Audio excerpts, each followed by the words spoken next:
Hello students, कैसे हैं आप सब। वेलकम माय यूट्यूब चैनल अपनी ऑनलाइन पाठशाला। स्टूडेंट्स, हम अपनी वीडियो में लेकर आए हैं व्यंजन संधि।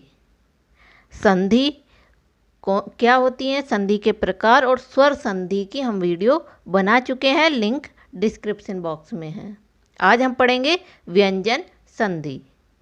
आगे बढ़ने से पहले हमारा चैनल सब्सक्राइब कर दीजिए, बेल आइकन प्रेस कर दीजिए, जिससे हम कोई भी नई वीडियो लेकर आए तो उसका नोटिफिकेशन आपके पास पहुंच जाए। व्यंजन संधि। व्यंजन संधि क्या होती है? जैसे दो स्वरों या व्यंजनों के मेल से उत्पन्न विकार व्यंजन संधि होती है। दो स्वर या तो दोनों व्यंजन हो सकते हैं, या दोनों स्वर और व्यंजन हो सकते हैं, या व्यंजन और स्वर का मेल हो सकता है। तो पहला नियम देखेंगे, अगर क च ट प यानी जो वर्णमाला होती है उसमें व्यंजन का जो पहला वर्ण होता है, वर्ग का पहला वर्ण, जैसे क वर्ग का क, च वर्ग का च और ट वर्ग का ट और प वर्ग का प, इन प्लस वर्ग का तीसरा या चौथा। वर्ग का तीसरा को क्या होगा? पहला क, दूसरा ख और तीसरा ग और चौथा घ। यानी वर्ग का तीसरा या चौथा या य र ल व या कोई स्वर आए तो क ग बन जाएगा, च ज बन जाएगा और ट ड बन जाएगा और प ब बन जाएगा। यानी उस वर्ग का वो तीसरा वर्ण बन जाएगा। जैसे ये व्यंजन होते हैं, पहला क वर्ग का पहला वर्ण क्या है? अगर क च ट त या प आए और वर्ग का तीसरा तीसरा क्या वर्ण आ रहा है? ग या घ, ग या घ, ज या झ, ड या ढ, द ध, ब भ। अगर ये आए या फिर य र ल व आए या फिर कोई स्वर आए, मतलब कि पहला तो वो आएगा इसमें से, प्लस में या तो तीसरा या चौथा या य र ल व या कोई स्वर आए, तो जो क च ट प व प है वो किस में बदल जाएगा? तीसरे वर्ग में। यानी क का हो जाएगा ग, च का हो जाएगा ज, ट का हो जाएगा ड और त का हो जाएगा द और प का हो जाएगा ब। जैसे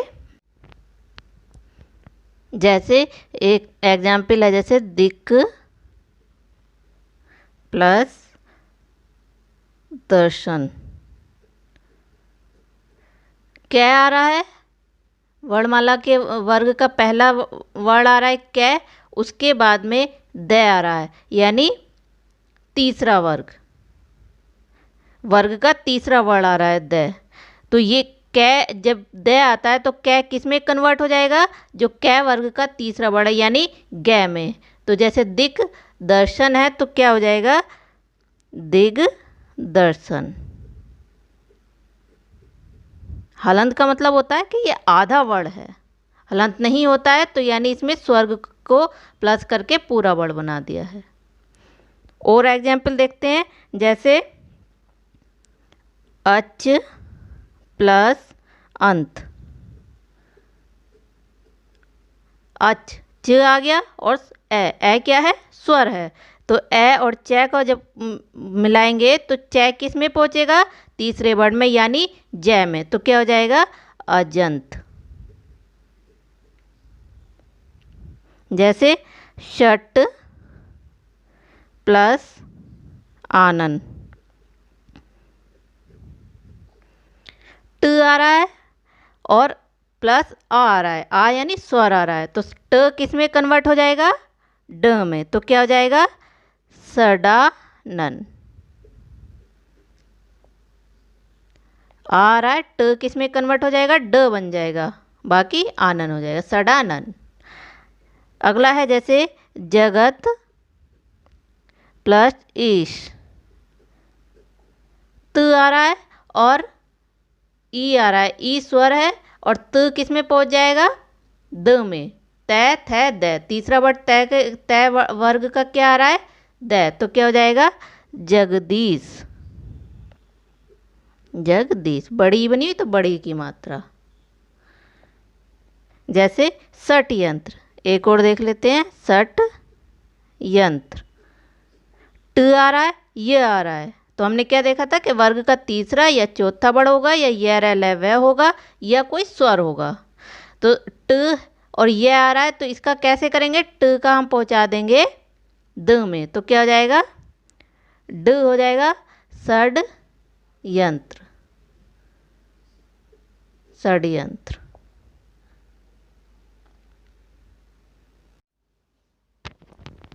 अगला है किसी वर्ग का प्रथम वर्ण। प्रथम वर्ण क्या, जैसे कै, च, ट, त, प प्रथम वर्ण है। अगर प्रथम वर्ण आए प्लस अनुनासिक वर्ण, अनुनासिक वर्ण क्या होते हैं, जैसे न, मैं को अगर हम प्लस करें तो क्या बनेगा, वर्ण का पांचवा वर्ण। जैसे कै वर्ण का पांचवा क्या होता है, कै, ख, ग, घ, ड़। च वर्ग का आइए, तय वर्ग का ण, ड़, अय्य, ण, न, म, ये क्या है, पांचवा वर्ड है। जैसे वाक प्लस मैं, क आ गया और मैं आ गया, मैं अनुनासिक वर्ड है, तो क्या हो जाएगा, कै का ड़, कै का क्या हो जाएगा, ड़, तो हो जाएगा वाण्य। जैसे दिक प्लस नाथ, क आ रहा है और न आ रहा है, न अनुनासिक है, तो क्या हो जाएगा, दृढ़, कै का हो जाएगा ड़, दृढ़ नाथ। तय मतलब कि जो पहला शब्द आएगा अगर उसमें लास्ट में तय आता है और अनुनासिक वर्ड को जोड़ते हैं तो उसका क्या हो जाएगा, नुम या न, आधा न मैं या आधा न। जैसे सत प्लस मार्ग, तो क्या हो जाएगा, त आ रहा, मैं आ रहा, तो क्या हो जाएगा, त का आधा न बना देंगे हम, त का क्या कर देंगे, त को हटा देंगे और इसकी जगह आधा न लिख देंगे। जैसे सन मार्ग। तो अगर त आ रहा है और बाद में अनुनासिक मैं या न आ रहा है तो त का हम क्या कर देंगे, आधा न लिख देंगे। जैसे और देखते हैं, जगत प्लस नाथ, न आ रहा है और तय पहला है तो क्या करेंगे हम, तय का आधा न कर देंगे, तो क्या हो जाएगा, जगन्नाथ।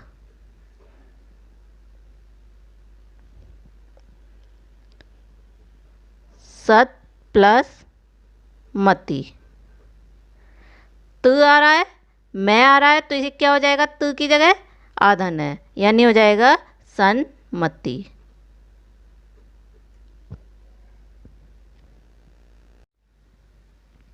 अगर कोई शब्द स्वर से आखिरी होता है, मतलब कि पहला जो शब्द होता है उसमें लास्ट स्वर होता है और स्वर को अगर हम छ छतरी छ से जोड़ते हैं तो क्या हो जाता है, छ छ। जैसे परी प्लस छेद,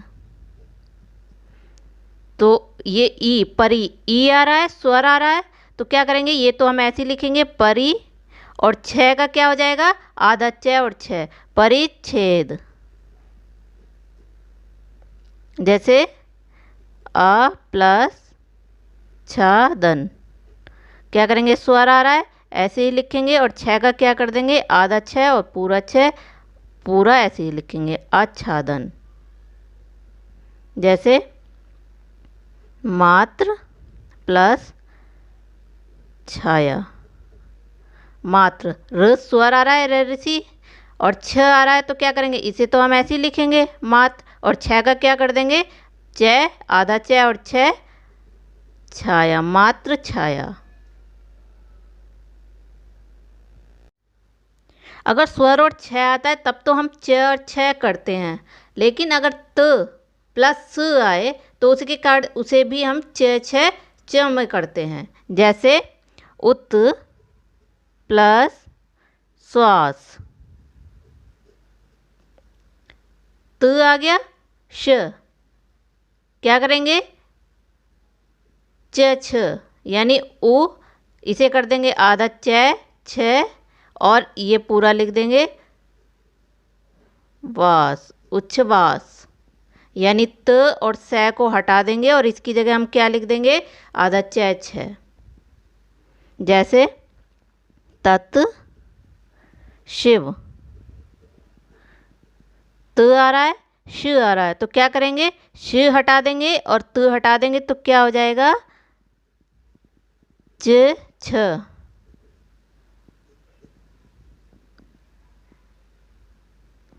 उत्शिष्ट, एक और लेते हैं उत प्लस शिष्ट।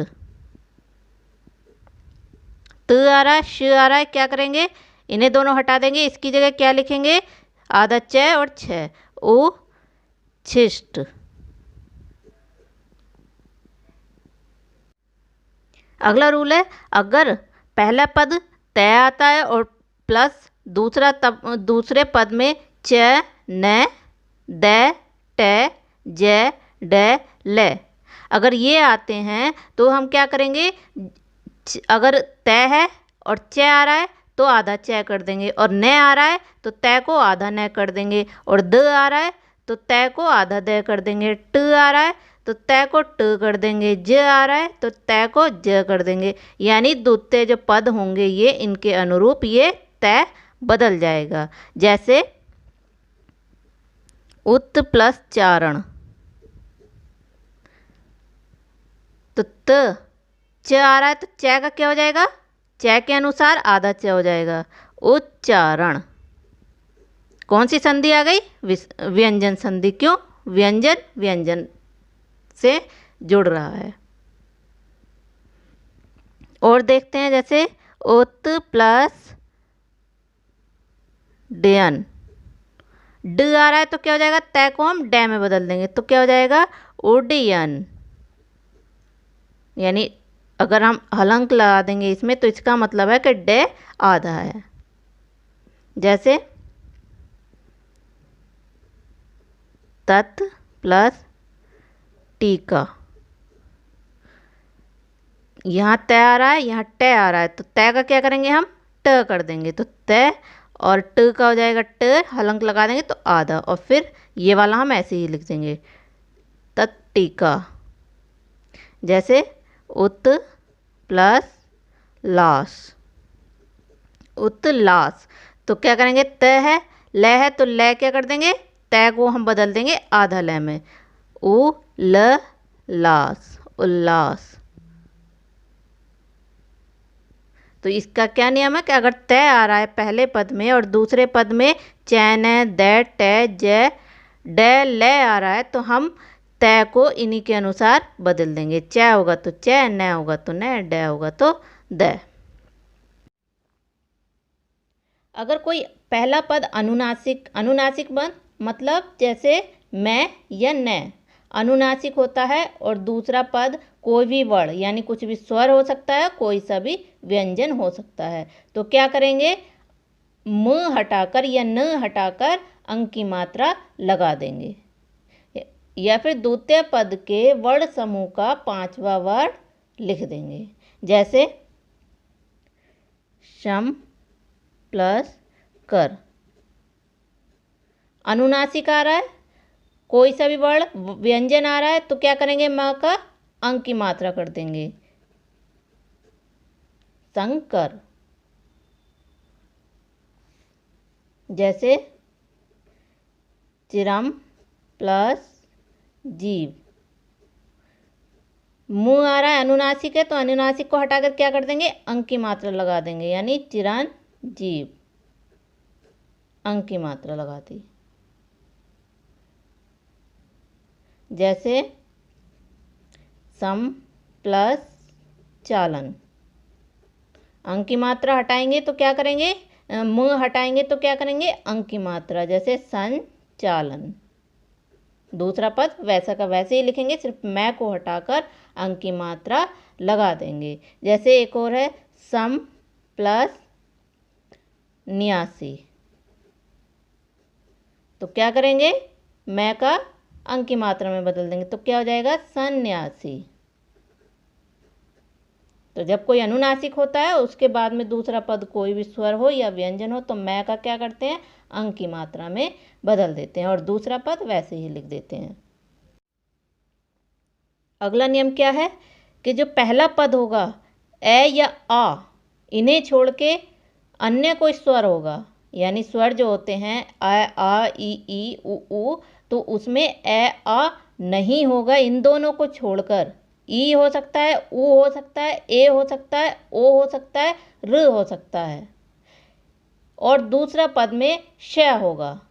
पहला पद में ए आ को छोड़ के कोई सा भी स्वर होगा और दूसरा स होगा, तो उसे हम क्या बना देंगे, श षटकोण।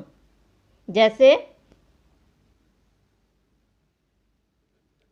बी प्लस सम,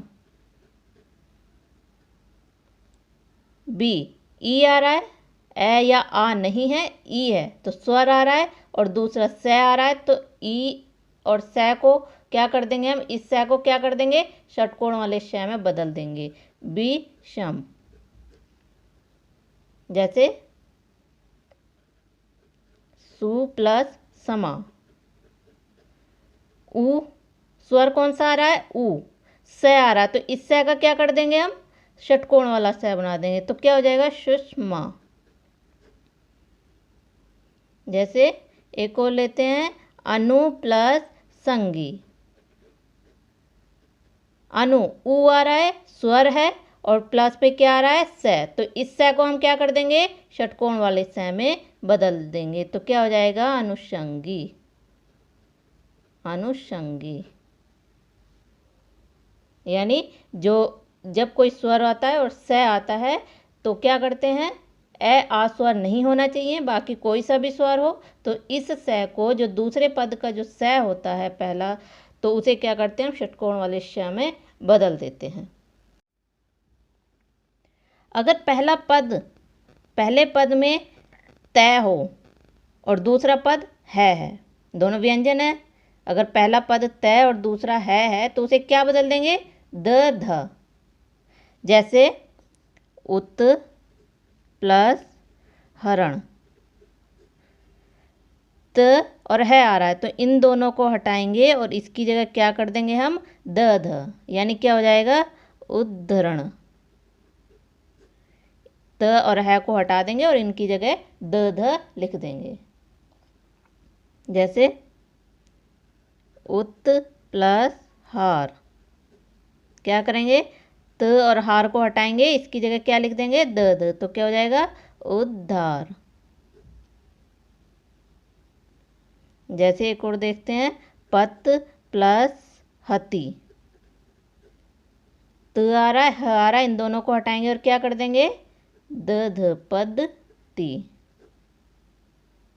दोनों व्यंजन हो रहे हैं तो व्यंजन संधि हो गई।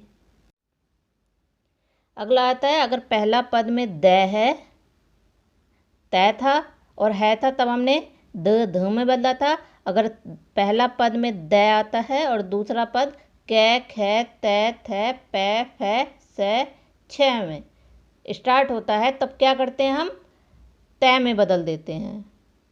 जैसे